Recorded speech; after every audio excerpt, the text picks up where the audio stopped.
I've never been fond of Independence Day, maybe because it was the first day I ever got drunk.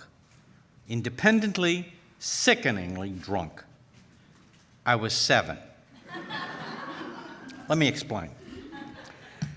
My paternal grandfather was the meanest man in Altoona, Pennsylvania.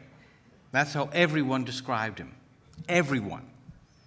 He beat his children, he cheated on his wife, he worked as little as possible, and every penny she earned, he spent on cars. He hated African Americans, Italian Americans, Polish Americans, Irish Americans, and probably dogs and babies too. One of his 8 children cursed him in his coffin. He was mean even after he was dead. When he was alive, he was often drunk. His children, as a consequence, pretty much avoided alcohol. My father drank 1 beer a week with his Saturday dinner, and he would occasionally pour a thimbleful into a Kraft cheese glass and allow me a sip. I loved it. One July 4th, shortly after receiving a plaster statue of the child Jesus for being the brightest and politest boy in first grade, I went with my father to a family reunion. My mother stayed home with my 4-year-old sister. It was just me and Daddy. He sat at a picnic table chatting with adult cousins I had no interest in, and being the good father he was, he allowed me to do whatever the hell I wanted. What I most wanted was sitting on ice in a big tub nearby. Being the bright, polite, award-winning boy that I was, I went to my father and asked, "Daddy, can I have some beer?" "Sure," he said, and went back to his family chat.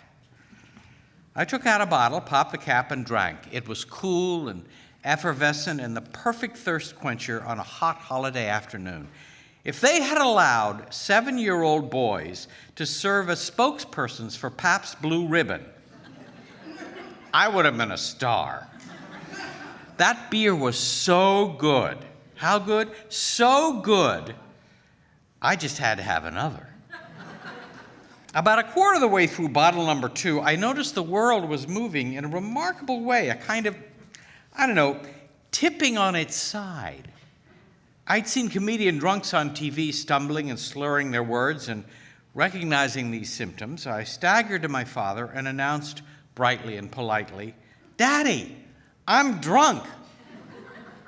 He evinced paternal concern. "Sure you are. Very funny. Go play." I didn't. I just sat in the grass and stared at a Roman candle someone had lit. It was the most beautiful thing ever. It was a preview of heaven. Hell arrived when, driving home post-picnic, we hit a rabbit crossing the road. I heard the thump and felt the bump, and I burst into tears. "Daddy, you killed it. It was going home to its wife and babies, and you killed it."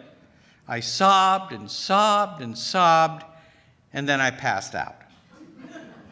What happened next, I don't really remember, but I was later filled in by a trustworthy eyewitness, my mother. She and Daddy, having both grown up with acrimonious parents who fought in front of the children, always held their disagreements in our basement garage, away from us kids. Not this night.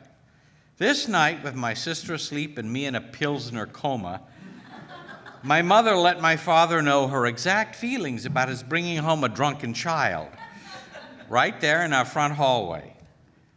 But it isn't the 4th of July fireworks in our home that I remember, or even the one and a half bottles of beer. It's the remarkable beauty of that Roman candle burning in the grass, the intoxication that comes from independence.